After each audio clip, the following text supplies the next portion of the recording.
आता isakal.com आहे देशातील नंबर 1 ची मराठी न्यूज वेबसाईट। प्रत्येक अपडेटसाठी isakal.com ला नक्की भेट द्या।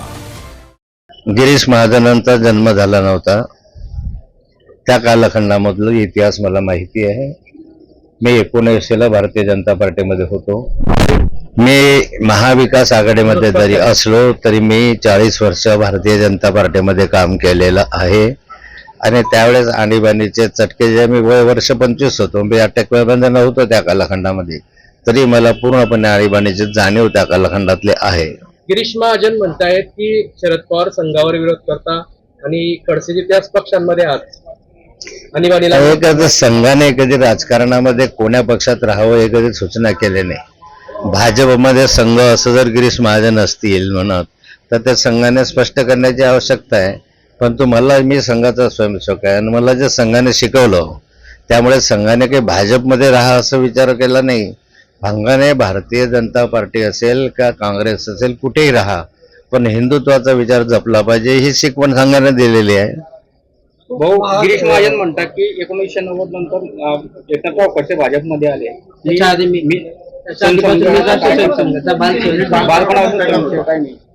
गिरीश महाजनांचा जन्म झाला नव्हता, त्या कालखंडामधला इतिहास मला माहिती आहे।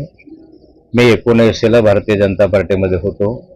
1983ला मी विश्व हिंदू परिषदेच्या माध्यमातून जे संत संमेलन झालं होतं त्यावेळेस आळंदीला हजर होतो।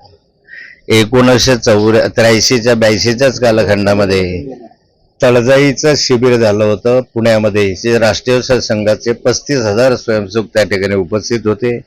3 दिवसाचं ते शिबिर होतं। त्या शिबिरामध्ये 3ही दिवस राष्ट्रीय संघाच्या शिबिराला मी उपस्थित होतो आणि त्यामुळे संघाशी माझा 83-82चा संबंध आहे।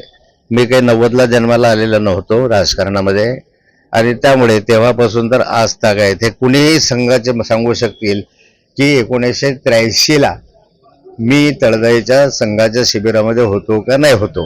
आणि त्यामुळे मला असं वाटतं की त्या कालखंडामध्ये गिरीश भाऊ महाजन 1983ला अत्यंत बालवयात असल्यामुळे ते बाल स्वयंसेवक असतील।